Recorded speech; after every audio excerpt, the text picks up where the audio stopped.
Today on LA Currents, the first African-American director of the LA Zoo, Denise Verret, talks conservation, the reopening, and of course, all of those wonderful animals.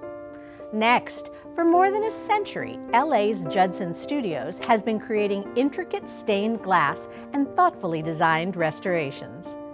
Finally, she's the general manager for the largest municipal shelter system in the U.S. Get to know Brenda Barnette. Lions, tigers, and bears. No, I'm not talking sports.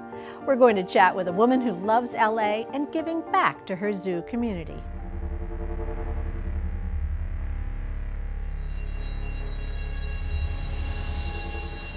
We all know Dr. Seuss wrote Cat in the Hat, but he also wrote If I Ran the Zoo, the whimsical tale of Gerald McGrew, who would choose what he would do if he ran the zoo. I was making a little bit lighthearted about If I Ran the Zoo, but as the director of the zoo, have you received that as a gift? Yes, I actually got it on my first day from my executive assistant, who said it would be a good tool to help me on my leadership journey. So what are the main things that would differentiate the zoo of my childhood to the zoo of what is out there now? Right, so the zoo of your childhood and my childhood was really, animals on exhibit for the public's enjoyment. Today, that has changed dramatically. Zoos, accredited zoos by the Association of Zoos and Aquariums, are focused on conservation and the welfare of the animals entrusted in their care. And welfare is about animals being able to thrive and having the expert staff that can provide them exceptional care. There's also a large part of learning and engagement that goes on. We want the visitors that come through our gates to see our animals, see that they are well cared for, to develop empathy and care about them and see them. They may never be able to have an opportunity to see a zebra or a gorilla in the wild, and to understand the challenges that they face, such as the California condor, which is a global symbol of conservation success that the Los Angeles Zoo had a leadership role in. And so we see ourselves as a community resource, as an organization that is committed to saving animals from extinction. And speaking of extinction, there have been some really wonderful success stories. I mean, you mentioned the condor. I mean, literally bringing things back from the brink and making sure that they'll be there for multiple generations to come. Absolutely, and right now with climate change and all of the challenges that are being faced with animals and species around the world, they are going extinct faster than we can save them. So we need to really put an effort and a focus on doing our part. The California condor's numbers had dwindled down to 22, literally on the brink of extinction, when the last known condors were brought into human care for a captive breeding program, with the hopes of breeding captive condors and releasing them back into the wild so they can reestablish their population. And now we have over 500 through collective efforts with other partners, and we feel very proud of that success, and we want to replicate that for other species that are facing similar types of threats. You've been with the zoo for 20 years, but you've been in the position of CEO and director for the last year. Welcome to the world turning upside down. Yes, I would never have imagined that my first year would include a pandemic, social injustice and racial injustice outcries, and having to really just completely, pivot in how we're doing our work and how we're leading and managing. The zoo closed on March 13th due to the pandemic, and no one is really ever prepared for something like that. But for me, I feel like, effectively managing a crisis is about communicating often and frequently with your staff, being transparent, understanding that you need to be empathetic because this environment is vulnerable and it's changing every day. People are concerned for their own welfare and well-being. And being trusted by the staff that you are leading. And I'm very grateful that the extraordinary staff that I have has been incredibly supportive. They've risen to the challenge and been able to adapt to this ever-changing environment. So while my year began, with great ideas and lots of plans that, I was able to put a few ideas in motion, pretty much everything came to a halt on March 13th. But it's going to be an opportunity for us to reflect and reimagine, because life as we know it is going to change, and not just in the short term, but in the long term. One of the things that we have sort of reflected on during this time is how can we think about our conservation efforts through the lens of social, racial, and environmental justice. We need all communities to care about the work that we're doing. This isn't something that just one group of people should care about. Animals, their environments, we all share together.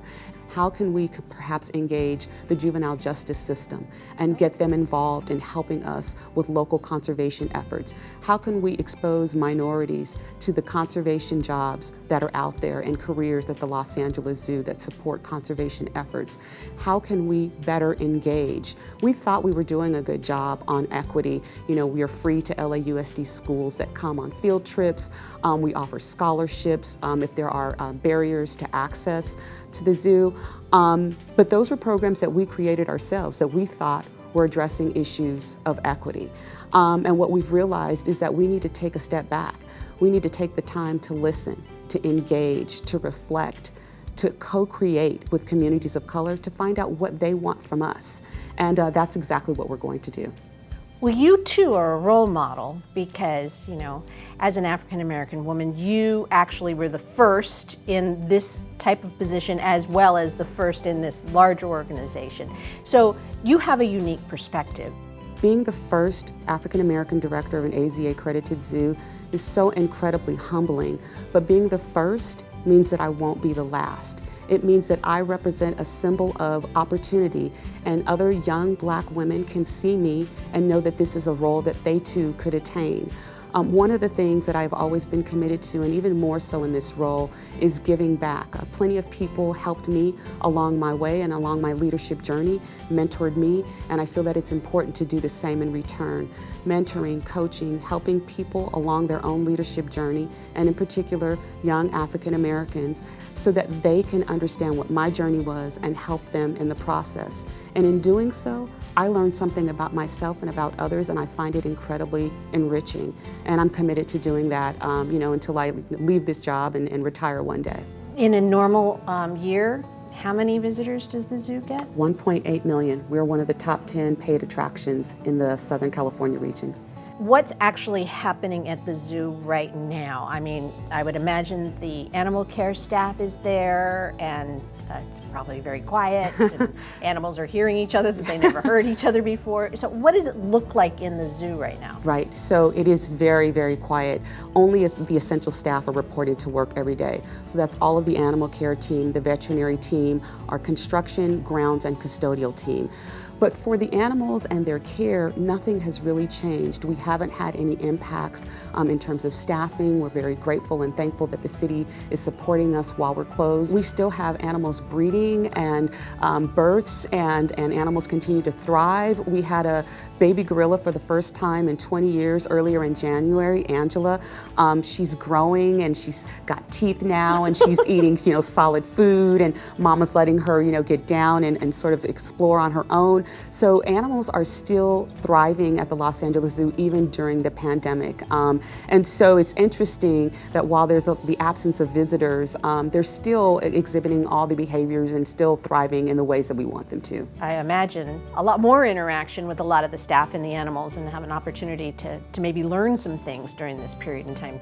Well, if people are interested in learning when the zoo will open, how they can enjoy the zoo and all of the things that are in plan, or even how that I would imagine you're looking for volunteers on certain occasions and things like that. You know, how can they find out all the information and how updated is it? Right, so they should definitely go to our website, www.lazoo.org, and we have a whole section devoted to COVID-19, and we will have a whole section developed for our reopening plan that will let everyone know what the experience is going to be like when they return. We're going to have a video.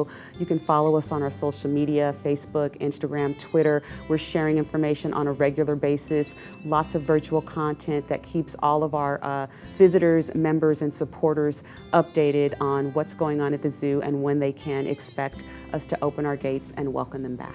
Wow, this sounds absolutely amazing, and I'm sure you're very happy that your parents took you to the zoo when you were a young woman, something that resonated with you. Absolutely, and my adult children today, which are 21 and 23, still enjoy coming to the zoo, even as adults, young adults, and so the legacy continues, and I hope that it will for all of our residents in the great city of Los Angeles. This has been fascinating, and I really appreciate your time, and best of everything, and I can't wait to get out there when I'm legally allowed to do so. We'll be so glad glad to have you, and thank you so much for this opportunity. Absolutely, Denise. You take care. Fifth-generation designer David Judson takes us behind the scenes and gives us a peek at a timeless craft.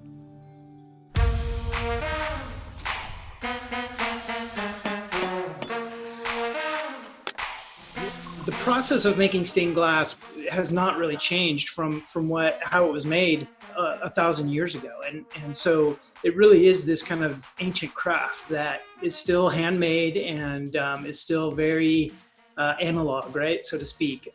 We joke that the most recent invention in stained glass is the glass cutter, and that was 500 years ago.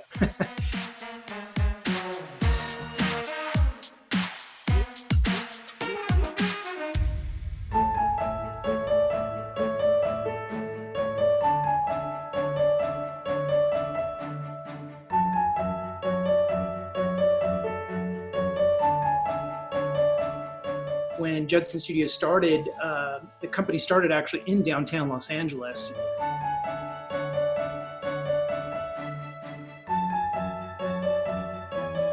I think the relationship of Judson to the city was influenced by what was going on in the city at that time. You know, I mean, when my great-grandfather came here in 1893, it was really a boom period. Those earliest days was doing a lot of the commercial work. You know, a lot of churches were being built at that time, and so there's really this boom period, and you know, all the way up until the 1920s, right until the Great Depression, and then all of their funding for windows basically went away, right, because of the Depression. They really didn't have the money, and the city doesn't really recover, at least in terms of major commissions for Judson, until after World War II. The booms and busts of the city are something that's reflected in the commissions of Judson Studios. You know, I really believe that a lot of studios are affected by their environment. Commissions that come from around Los Angeles are what affect, you know, how Judson Studios kind of evolved over the years.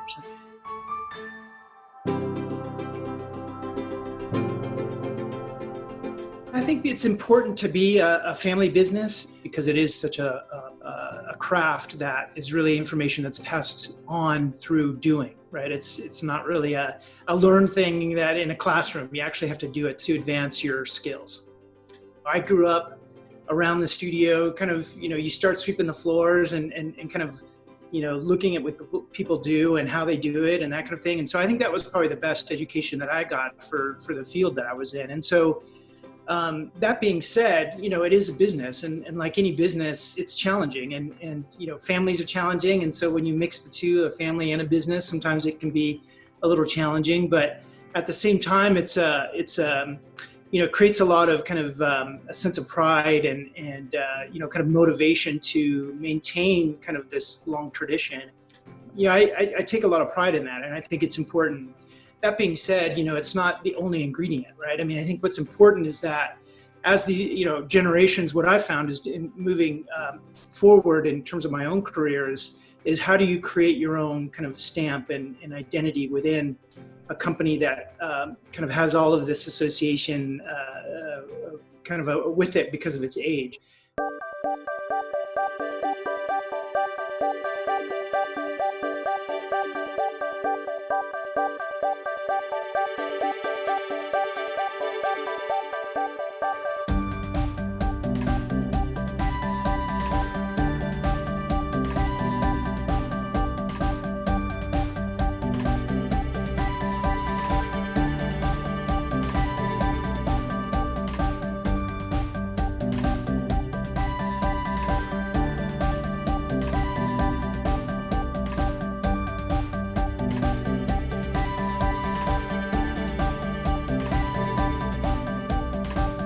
We had just completed the largest project that the studio had ever made, and it was completely fused.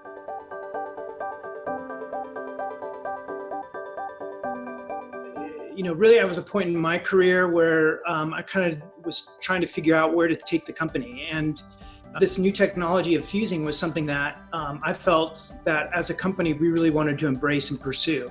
And so, you know, making that decision, it was a very risky decision and a lot of investment involved. We really have kind of dedicated this new studio to fusing and believe it'll really change the future of stained glass. And no major studio has done that before. And so we're really, really excited to see where that goes.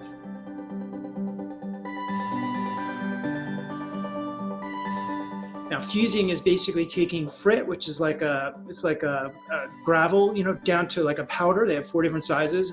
Put them in a kiln, and then they heat up to about 1,400 degrees and fuse together.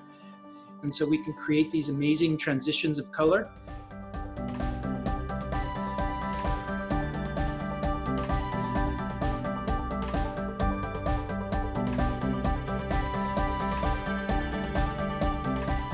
It really made me think back about, when you have generations that come ahead of you, you kind of want to, being the 5th generation, I never wanted to be the last generation. And so, so making major decisions made me kind of think about, hey, well, my forefathers had to make decisions like this, obviously, in their careers. And, I realized that this looking to the past really allowed me to think about more about the future in a different way.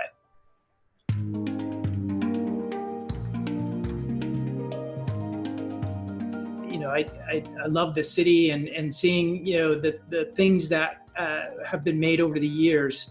It's really exciting to be a part of that. I do have a favorite piece in Los Angeles, I guess. It's very hard. It's like picking children, right? To a certain extent, you love them all, but I think one of the most kind of historically interesting pieces to me is the top of the dome at the Natural History Museum. And that's a piece that was done by my great-grandfather in I think it was 1914, 15. And so for me, kind of this, stepping back in time and realizing, the thousands and thousands of people that have been through there over, the history of the city, and to think about that space, one of those spaces that when you walk into and look up at the dome, it's just a really great experience. And in terms of the libraries of Los Angeles, the Chandelier at the LA Public Library is one of my favorite pieces in Los Angeles. It was, we believe, 1925 it was made. And Judson was commissioned to do the actual glass piece, which is a globe. And the globe itself is 9 feet in diameter.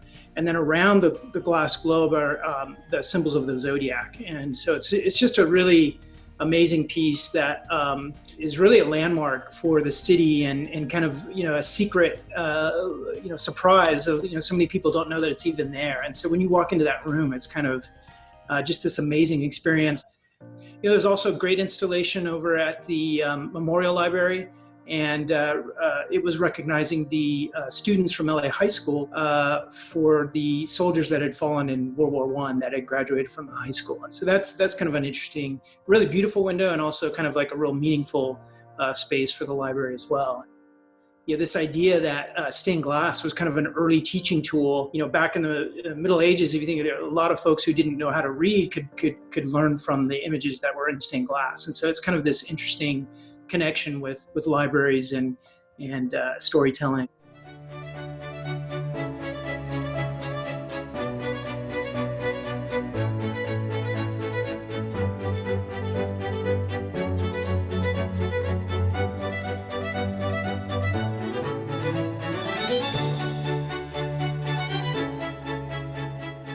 It's really important that the stained glass kind of fit in or accentuate a space. And so stained glass definitely has this kind of role in architecture and in spaces that we are living in or using in some way.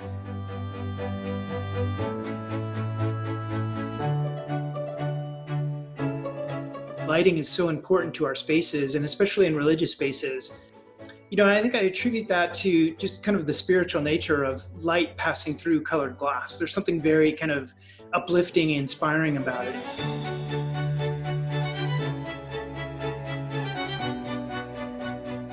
Stained glass kind of sets this tone of a sense of the sacred for projects that are woven throughout the city of Los Angeles.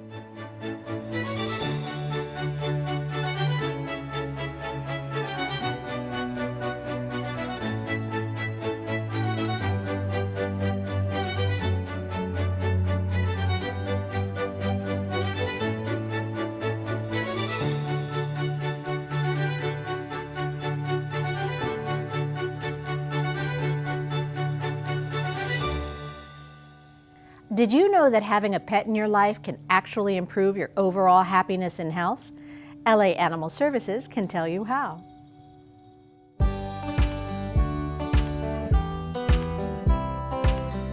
George Eliot, the British author, said animals are such agreeable friends. They'll ask no questions and they'll pass no criticisms. Well, with 6 shelters and 60,000 animals annually, our next guest knows this intimately. I'm delighted to be joined by General Manager of LA Animal Services, Brenda Barnette. Nice to have you here. Thank you, great to be here. Obviously, we're in strange times. The pandemic has not just affected humans, it's also affected animals. So what are some of the major changes that you've had to address at the LA Animal Services during this period in time? Well, in order to keep our staff as safe as possible, we went to 12-hour shifts. And in order to do that, we had to reduce our shelter population, which, thanks to the great animal-loving Angelinos, we were able to do by well over 2,000 animals through adoptions, foster, return to owners, and rescue partners taking animals out. So that made it possible for us to temporarily close 2 of our facilities so that we could keep our staff on the 12-hour safer shifts. Now, one of those facilities has been under construction for a while, so how are things happening there, and are there any plans to reopen either facility? Well, we plan to reopen both facilities. North Central has been under construction for a couple of years. Staff was working out of modular units beside of the construction. So the current plan, and there are always construction delays, is that we'll get the facility back the end of September and then we'll start utilizing it. The other one, West Valley, we also want to reopen as soon as we can, and we're engaged in a community process now of taking input to see how creative we can be to get all the services we need and maybe shave a little bit off of the staffing needs because of the budget cuts. Every time I have an opportunity to learn about the departments within the city of Los Angeles, I'm always fascinated by the expansive nature of what it is that they do. So naturally someone thinks LA, Animal Services, if there's a lost animal, it ends up in a shelter, someone goes and either retrieves the animal or adopts the animal or something. But obviously there's a lot more to what LA Animal Services does. There's a lot, and there's a lot of amazing community involvement too. We're sort of studying the situation now because the big national groups have been telling us for a long time that if an animal gets out in its own neighborhood, it will get home faster if the neighbors help the neighbors. Oh. So we're watching that. Nextdoor is a great app for people to use if they have a lost dog. We also set up a Lost and Found Facebook page, and there are several others. There's a San Fernando one, and I can't remember all the names of them, but there are 2 or 3 different Lost and Found pages. And as I'm watching them, I see that if the animal stays close to home, it's likely going to get home within 24 or 30 hours. If it ends up in the shelter, the first thing that's going to happen is the owner's going to search the neighborhood, and then they're going to say, well, if it's not here, where's it going to be? So it's going to take them a few days to figure out that the animal might be in the shelter, even though all of our animals are posted online. People just don't think about that right away.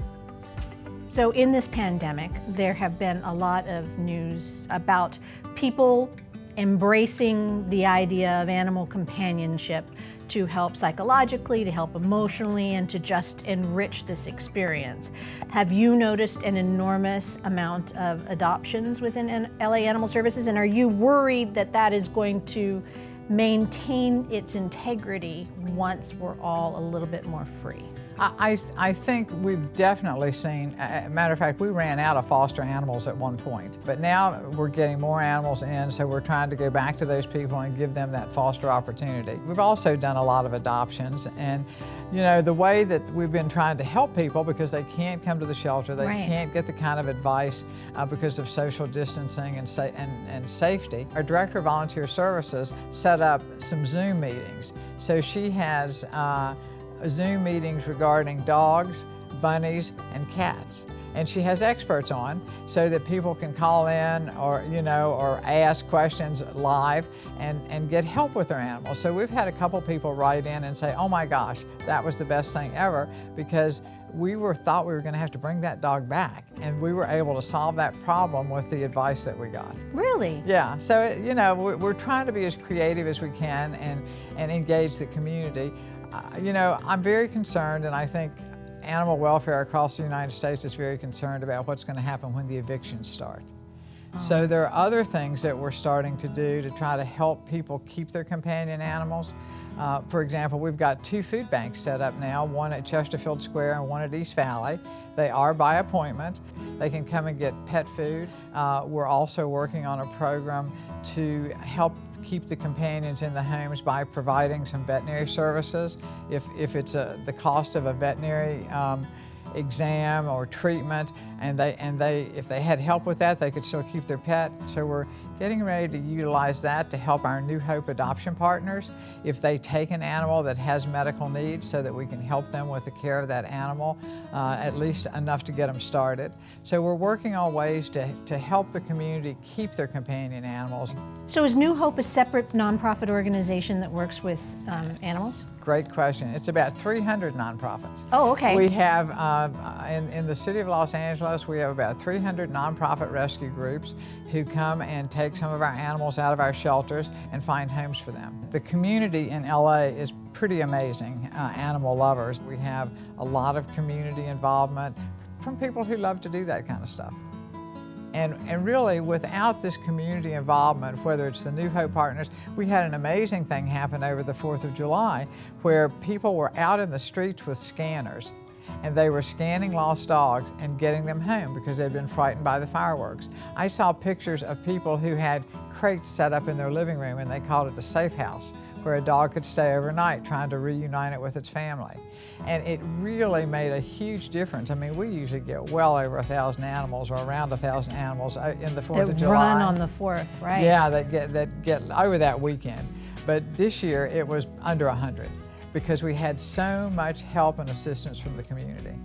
You're a little bit of a trendsetter when it comes to naming programs, because your foster program was actually shelter at home, which we all now know having a different definition entirely. Right. Well, you know what happens is people find dogs or cats on the street, and they say, oh, I don't want to take it to the shelter. So we said, okay, take it home, but register it with us, have it checked to see if it has a microchip, give us a picture, we'll post it on our website, and everyone will know, not everyone will know your name and address, but they'll know it's in a home, and if they see it on the website, then we'll contact you. You can bring it in and not be involved in the meeting, because we have to protect people's safety and security, so we don't give out names and addresses, but that way the person can come and see if that truly is their animal.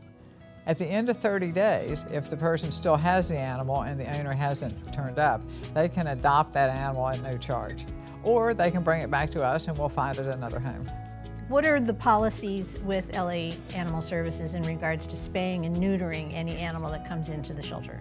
Well, we spay and neuter dogs, cats, and bunnies before they're adopted out. So a lot of times what's happening with the kittens is people will find litters from a feral cat, right, and they will socialize the litter, so they're no longer feral cats. So this time of year, when what we call kitten season, we're usually absolutely swamped, just on overflow. This year, once again, the community is stepping up. We've got at least 3 major cat rescue groups and I think 2 or 3 other medium-sized ones who are taking a lot of those kittens, and we are providing the spay and neuter for them, but they're doing the work. They're doing the bottle feeding and putting them in foster care, and we still have some in the shelter too. So we're sort of sharing the load right now, because there is no way with our staffing limitations and all that we could have handled kitten season the way we handled it last year. It's amazing that there's such a thing as kitten season. I know. If someone wants to get some more information, the best way is? They can look on our website, laanimalservices.com. People send me emails all the time. It's brenda.barnette, B-A-R-N-E-T-T-E, at lacity.org. We're pretty available, and we try to be, and I think that's very important for animal services. Best of luck with everything. Thank you. All right. And that's a wrap on this LA Currents.